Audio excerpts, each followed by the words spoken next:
Everybody, you see my Alvin and a chipmunk went down.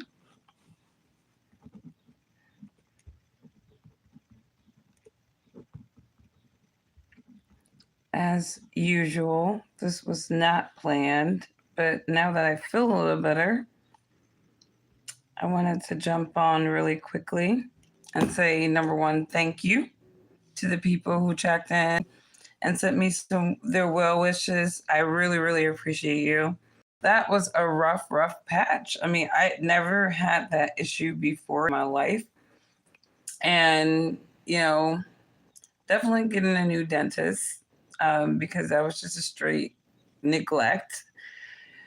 But I'm just moving forward, and it's like, you know what?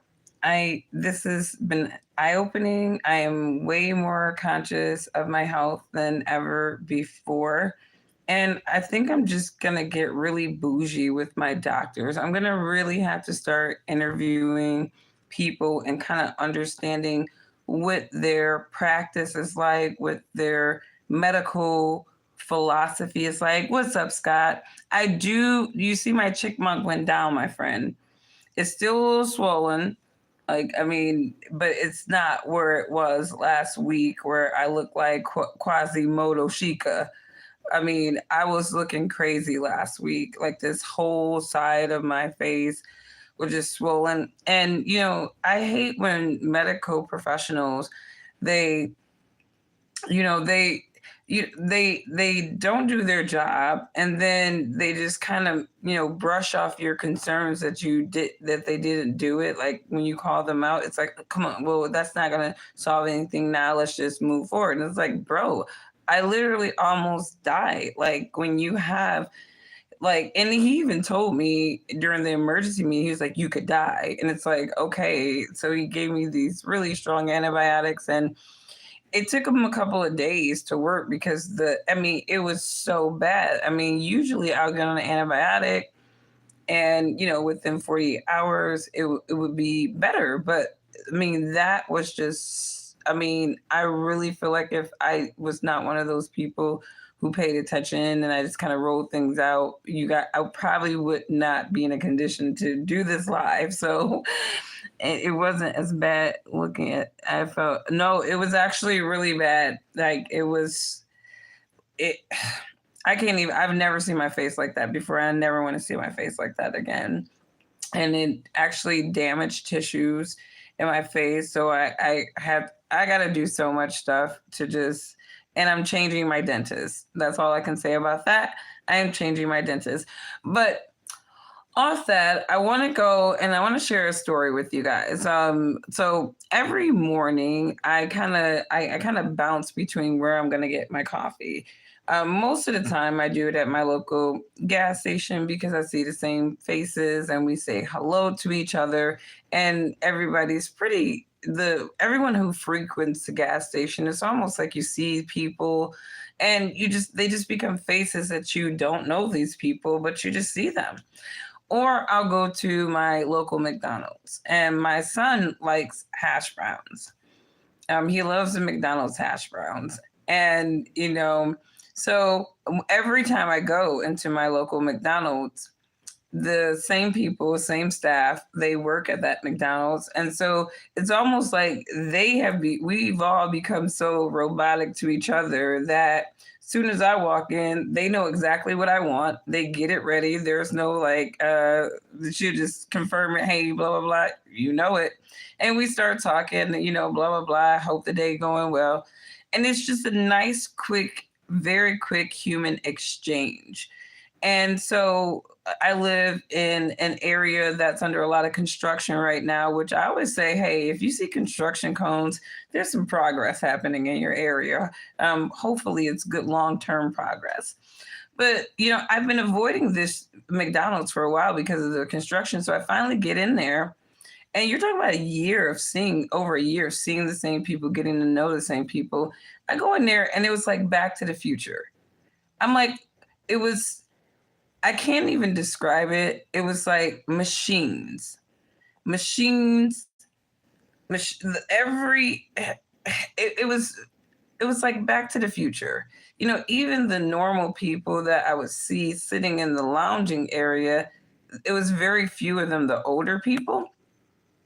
And then, the people in the back, you couldn't see anybody. And I'm like, is this what AI is gonna do? Like, I mean, over time, because it's happening even at the Myers, you go to any major grocery store and they have these now self-serving kiosks, which are great, for mitigating long lines. But even with those self-serving kiosks now, they have this one person who's trying to navigate all these people, right? And so I'm like, look at how many jobs, because they have to close all these lanes to bring in these self-serving kiosks. Think about all the jobs that were taken out, lower end, blue collar jobs taken out just by that. Now you have McDonald's, which is typically, a teenager's first job, but we see that there are a lot of people who are in the middle age and, who are working at McDonald's. And I'm thinking like, wow, well, what happens to the lower level workers at this point, right? Because, and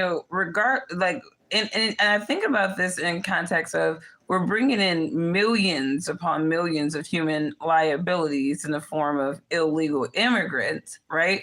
But that still doesn't address the already displaced or at risk population in America already. And so when people, you know, sort of say that people are exaggerating when they say immigrants are going to take people's jobs, you know, usually I hear this conversation from people who have pretty decent private sector jobs that are white collar. It is usually some white collar black person too who's saying y'all crazy thinking the immigrants they doing jobs that a lot of us don't want to do, and it's like that's not true. I mean, I hear immigrants all. Oh, I don't know if they calling in from another country or these people have been here, but I'm just saying when I call any customer service line, I'm not getting an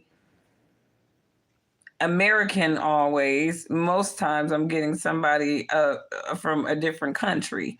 And not saying that they can't have jobs here in America if they're legal, but it's just insane to me that, we have this, dawn of AI coming in, which will compromise. And even Elon Musk, he did a recent interview and he was asked, how you got a couple of kids, you got a bunch of kids, how do you talk to your kids about AI? And Elon really couldn't give an answer. Elon couldn't give an answer because Elon knows that AI is going to displace a lot of people, a lot of, jobs where functional people who maybe weren't high intelligent could do it perfunctory. Those things are going bye-bye, right? So it's either, go do the jobs that the immigrants are willing to do now, right? Or be displaced.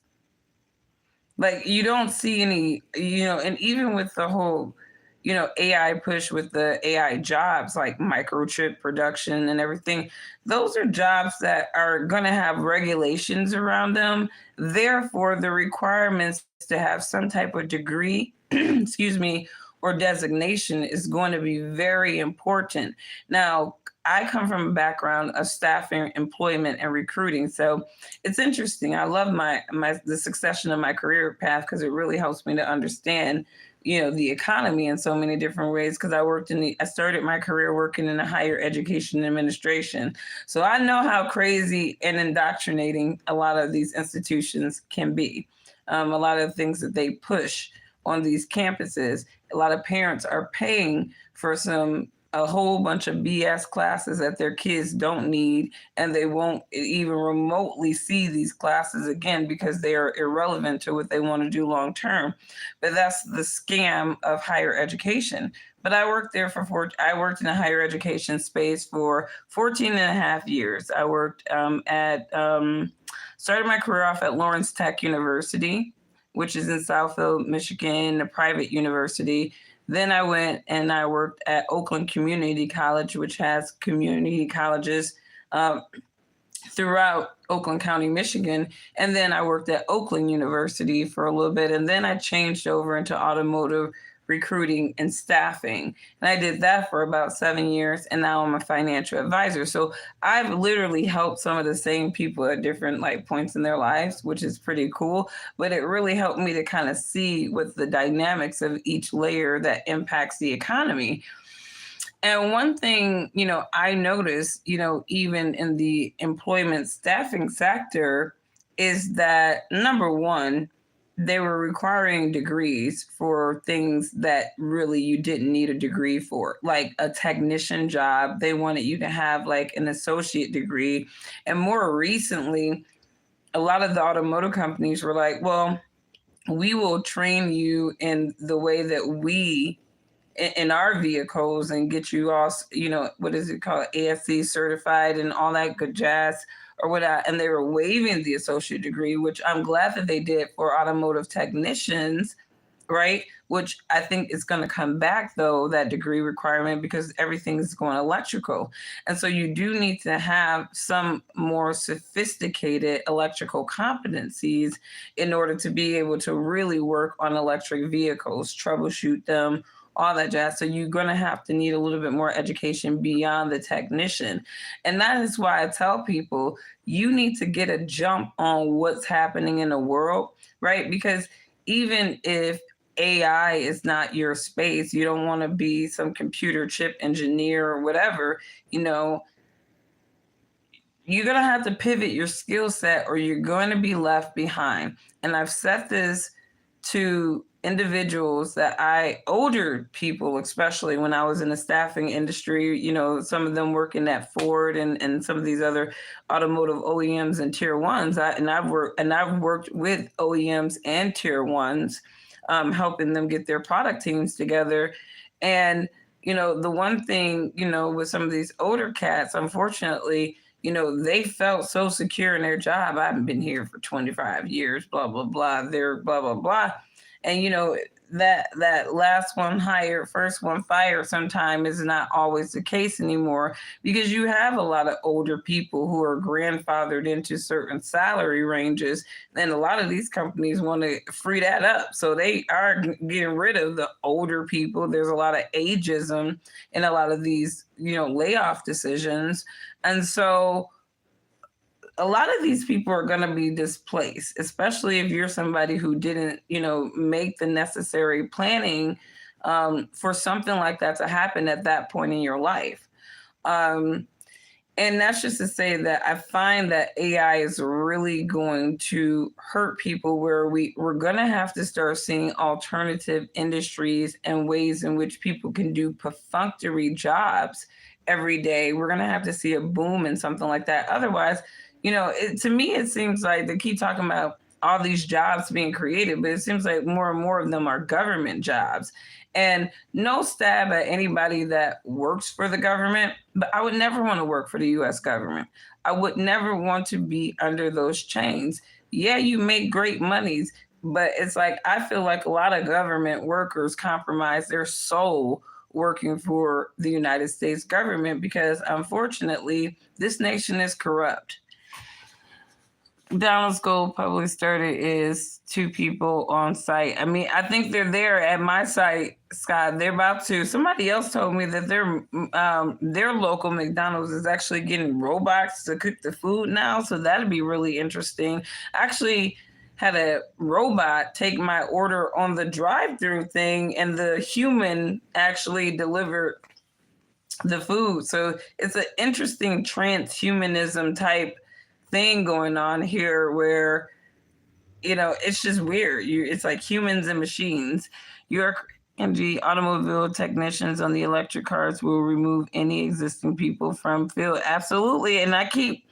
And in manufacturing, typical wrench turner could not troubleshoot electrical problems, especially with this. You're right, Scott. And I told my friend who thought he was just so indispensable, went ahead and got the jab because his HR team was forcing him. And I was like, look, bro, First of all, I wouldn't take no vaccine for any company. I don't really care for any company in this nation that much to make a healthcare decision for them. And I respect anybody who would do that, but I don't respect companies that coerce their people like that at all. I won't even have anything to do with them. Because I think it's just disgusting. It's a violation of people's personal freedoms. And if you're talking about my body, my choice to kill some babies, you better have that same energy when it comes to me and these medical solutions, okay? Um, but I just like for me, but I was telling my friend he's a mechanical engineer at this company. He was a mechanical engineer at this company and he's been out of work now for, I want to say maybe 6 months and hasn't been able to find a job. Now, I told him back in 2020, and this is where like I was kind of dating this friend, but the one thing I don't like about certain men is that certain men are too prideful to take the advice of a woman, even if no matter how knowledgeable or credible she may seem, they're just like, no, I'm gonna stubborn. And it's like, okay, dude, what I'm telling you is the tides are turning. You are a mechanical engineer, he's a body engineer at that, which he's like, well, they're still going to need mechanicals to do this. And it's like, you don't understand. Colleges and universities, they're not pushing out electrical engineers anymore. They're not pushing out mechanical engineers anymore. They are pushing out mechatronics engineers. They are pushing out mechatronics engineers because mechatronics, you get 2 for 1. You get 2 for 1. And I was recruiting heavily for product engineers who were mechatronics. They wanted either a combination of the mechanical or the electrical engineering degree, or they wanted the person to have a mechatronics degree. And so if you are an individual who is looking at the tides of the world right now, and you think, oh, I'm going to just stay in my skill, it's always going to be needed, you're delusional. You're delusional. And I'm going to tell you right now, if AI doesn't knock you out of the game, the changes in technology and even just the way that we function will. And this is what I was telling people back in 2020. Everybody had a prime time to just kind of sit back. They locked they locked us down, get a new skill, acquire some kind of new knowledge that will take you into what's happening in the future so that you can be sustainable and competitive, right? When I went in at McDonald's, I'm like, damn, there's gonna come a time where I'm not going to be able to walk into anywhere and see any human being. And for me, I feel like that's a robbery of real organic human experience. I think humans need to have interactions, right? We need to have those simple moments every day where we're interacting and sharing stories and getting to know strangers, and they almost become a part of your family almost. It's like, my kids and I, we go to the same stores, and so everybody in the store knows us, right? They check, how are your kids, how are your wife, how are these things.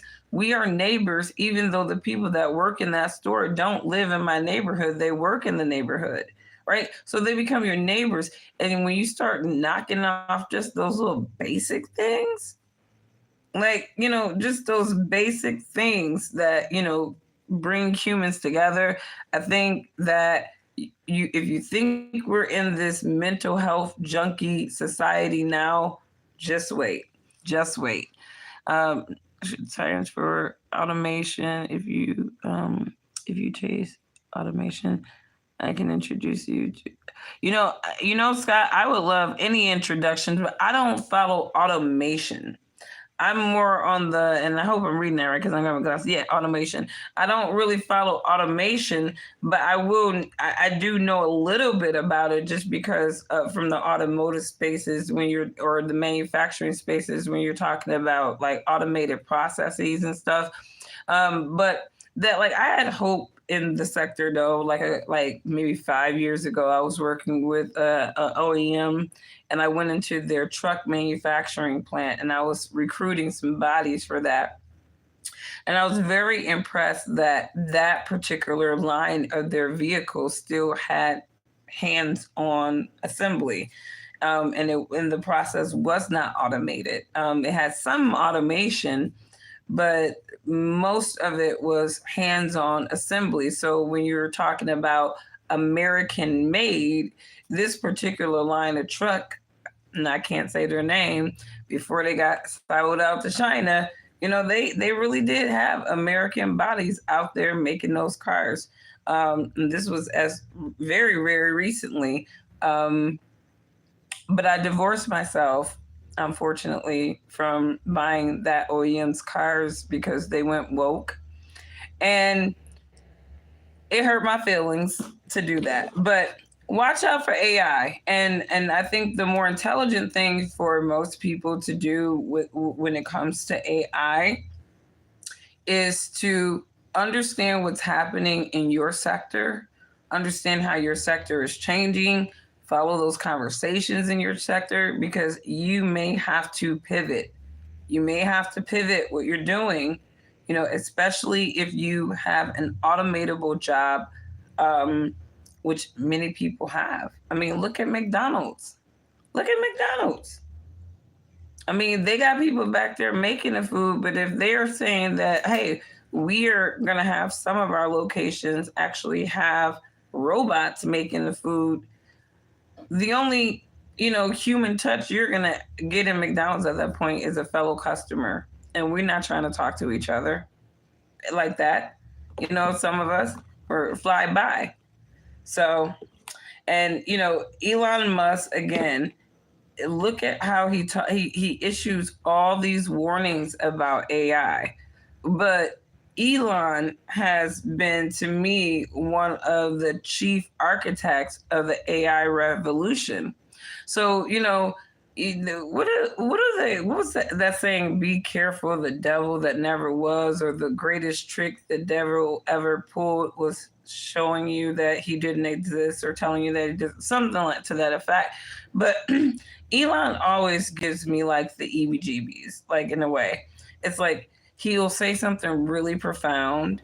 He'll say something really resonating. He'll do something very resonating. And then there's this other side of him that is doing like almost a polar opposite of what he's projecting. And so it just sometimes it bugs me. There was a moment in that, I think it was on MSNBC recently, he had a moment where the interviewer asked him about his tweets and did he think that his tweets could hurt business. And, I like the fact that he's not one of those people just go in talking. He likes to, obviously think and ponder over things. But he answered that man like a grown man. He said, because I can. Like, I'm a grown man. Like, why are you telling me what I can and cannot say, tweet about, and have an opinion about? So he answered that so just alpha male. It was so attractive. It made Elon look hot in that moment. But again, Elon Musk, people look at him as a savior or this hero. I'm more like, shoot, that man could be the Antichrist for all I know. But, we'll just keep watching what you do, Elon. Consistency matters. Consistency matters. The last point I want to make is about Tim Scott running for president. And Fox News, actually, the Five talked about this. And Jesse Waters made a really good point. He said, I'm tired of the Democrats talking about Tim Scott's color. I'm tired of Republicans talking about Tim Scott's color. That is a very valid point. Now, here's the thing. Tim Scott is a very smart man.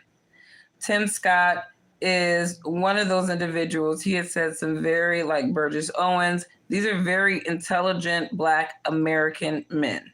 Okay. I think that they can look at the social dynamics of, America, specifically within the Black community, and they can be very objective about some of these conversations and experiences that are talked about on behalf of Black people. But Tim Scott is. I don't know who's going to be voting for Tim Scott. Who's voting for Tim Scott, right? Because none of those things I just said about Tim Scott matters, right? Because Tim Scott is boring. He's boring, right? And if the Republicans even think about propping that boring ass man who can't even seem to get a woman to be his wife, I don't know if he just chooses to be single or what, but Tim Scott is as single as they come, over 50, and we don't know anything about this dude outside of the fact that he's a Black Republican and he loves his mama, which is a wonderful thing, right? And he says really inspiring things. But you can pull that card with Barack Obama. You can't pull that card with Tim Scott. And it's not just because he's a Black Republican, but it's really, and somebody help me out here. What was the first televised presidential debate? Can somebody, was that Kennedy? Like, if you know, let me know. But the first televised presidential debate, I know that they were doing a lot of it on the radio, but I want to say, was it Kennedy or was it, I don't know, Reagan maybe? I don't know. But how that individual, whichever one, and I'm young, so pardon my brain freeze here, but whichever one of them won, it was really because the American public got to see the face of the person, right? They got to see the face of the person. Now, people are going to say, Angie, this is shallow. You're about to say something very shallow. And if you've read my blog, I'm like brutally honest in the most tactful way I possibly can. There is nothing attractive about Tim Scott. There's nothing attractive about him. Barack Obama not only was very pleasing to the eyes, he was very articulate. He had a very nice character, like he had a very personable character.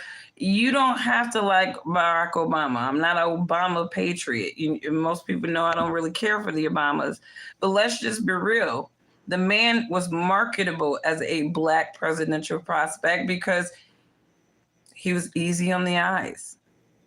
He was easy on the eyes. He had a little bit more flair than a Tim Scott. Tim Scott has no flair.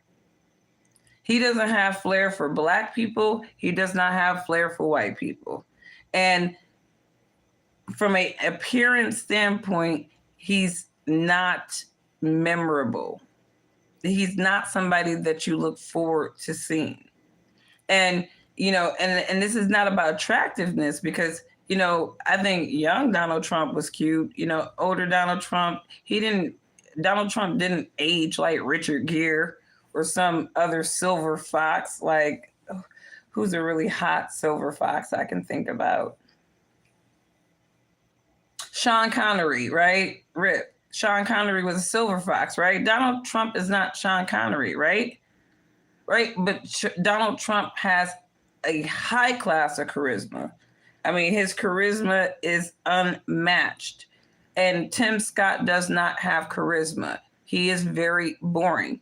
And so the Republicans, obviously, they're not going to put too much energy into a Tim Scott presidential campaign because they know that would be stupid, right?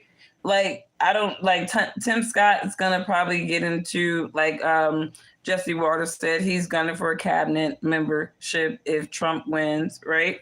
Because he has no shot at being president. Black people won't be checking for him. And a lot of white people are like, well, I don't understand why they wouldn't. What have the Democrats done for them? And it's just like, oh, Lord. Guys, when are you going to realize that, Black people will vote for the devil that they know? Black people vote Democrat because when you have to choose from the best of the worst, in their minds, they're going to always go with the devil that they know. the devil that is speaking about their issues but do nothing about them. The Democrats. That's why they're attracted to black people. They got black faces. They draft all these black people, right? Republicans, they can do that all day long, but they're always going to attract some goofy, weird people or people who do not have the charisma to attract black people. They tried it with Candace Owens, didn't work. Nobody blexed it. Very few blexed it. The only people that blexed it was who? The Caribbeans, the African immigrants who don't care about foundational black Americans anyways. Many of them. I don't want to generalize. And then, even with Tim Scott, with I think the Biden's response to the State of the Union, and he made some great points, right? But Democrat black people were real quick to call him Uncle Tim. Remember Uncle Tim was trending on Twitter? I sung a whole song about it. Uncle Tim was trending on Twitter. And obviously the Democrat ops were leading the charge on that. Tim Scott has no chance. None. I mean, to me, here's the thing. The Democrats have a horrible pool of people, right? But I think that, when you're talking about like Ron DeSantis, I really personally think he needs to stay in Florida. Ron DeSantis, and he, you can pull DeSantis as somebody who had deliveries. I like Ron DeSantis better than I like Trump on certain issues, because Ron DeSantis was really adamant about protecting Floridians when it came down to federal government overreach, especially with COVID mandates, right? I don't like that Trump was not super vocal about that. To me, that was a fight. People were losing their jobs. They were losing their livelihoods. And I'm sorry, Trump did not go hard. That was a fight. People lost their livelihoods. And I understand that it was his vaccine and his little greatest accomplishment. But as we see with adverse effects, sometimes, maybe it wasn't that great. Maybe it wasn't that great. And Trump did not go hard on protecting people, in my opinion, being that voice to say you should not be mandating it. It should not be mandated. He wasn't loud enough. Nobody was loud enough for me except for Rand Paul. I would vote for Rand Paul all day. Now I'll say this, if Rand Paul ran for president, I don't care about anybody else. I would literally vote for Rand Paul before I vote for Tim Scott or any other Republican face. And I don't care what Republican is upset about that, because I'm an independent. You have your little side and you can do that. I would, because why? He went hard exposing that vaccine BS and going after COVID origins like no other politician. And it was very important that he facilitated those conversations, because to me, we cannot have the federal government mandating solutions to problems that were possibly caused by the federal government through their funding of research that should not have been going on. And nobody went hard like that, like Rand Paul did. So, I don't really care about your DeSantis. I think, Trump is probably the best of the worst on the Republican side, right? Republicans don't want to hear about themselves. They're like, oh my God, I'm going to unsubscribe. Subscribe if you like honesty. Subscribe to my channel if you like honesty. But yeah, both Democrats and the Republicans, they're going to prop up some of the similar faces for people to make a decision about. So people are going to be getting the best of the worst from, I think, both sides, because I feel like none of these people really are going to, in my opinion, focus on and I won't say none of these people. It's just that I feel like there's a lot of things that are going on, like with these like these global sort of things where you just don't know who is intertwined and who has been propped up, and so it's kind of hard to kind of trust any of it. It really, but Tim Scott, I wish him well on this campaign. Obviously, A for effort. I am so tired. I just I can't wait to go to sleep. But I wish him well. But it's not going to happen. It's not going to happen. And I'm not saying it because he's a black man. Listen to how Fox closes off. Hopefully, fair usage. I'm doing this. Fair usage, but they have this is Gutfield, Fox right? News tonight. Picture of Gut. Okay, so Greg Gutfield has a picture of Tim Scott on, right? And he's talking about he's going to be Eastern. That's Tim on another Scott. channel. Ahead. Did you hear them laughing? That's Tim Scott. Let's go back. I want you to hear the laughter. At 8 p.m. Eastern. That's Tim Scott. Ahead. Do you hear them laughing at this man? They know just like I do that Tim Scott doesn't have a chance. So that's my live for today, my Monday chat. Under an hour, yay. I'm about to go and steam my face and get ready to go to sleep. Like I've been trying to get as much sleep as I possibly can. I've been going through all this craziness, but that's my chat. I hope you have a wonderful day. And will I go live this weekend? I might go live this weekend. I'm hoping that everything, like I'm feeling better by the weekend because it's a holiday weekend and we have our electronic music festival out here in Detroit. And so I want to go out there and hang out with some friends and also network with some people for my business. I've been exiled. I'm still exiled from LinkedIn. So my social business credit score has been obviously destroyed. I really hope Elon Musk, if he's just a real champion for freedom of speech, I'm really hoping he will come up with a business platform that will go against LinkedIn. I want LinkedIn out of the game. Like, I really hate that product. Like, it's like they've gone against me, and I literally feel like a child that's offended. And it's like, I don't know what to do with it yet. I really just don't know what to do with it. But I feel like these censorship people, these content moderators, it's like, I feel like they're piss testing us. Like they're piss testing people. And I feel like at some point they're going to positively get a negative result. Like that's what I feel like. They're going to get negative results, even if it's in the form of the Anheuser-Busch effect. Like, I don't wish bad on people, but I definitely wish justice on people that do evil, conniving things against other people. And so I am cursing LinkedIn with the Anheuser-Busch effect. I hope they have it. I hope they learn from it. And I hope they stop playing around with their users and their content creators because it's just ungrateful and ridiculous. So have a good day, everybody. Bye.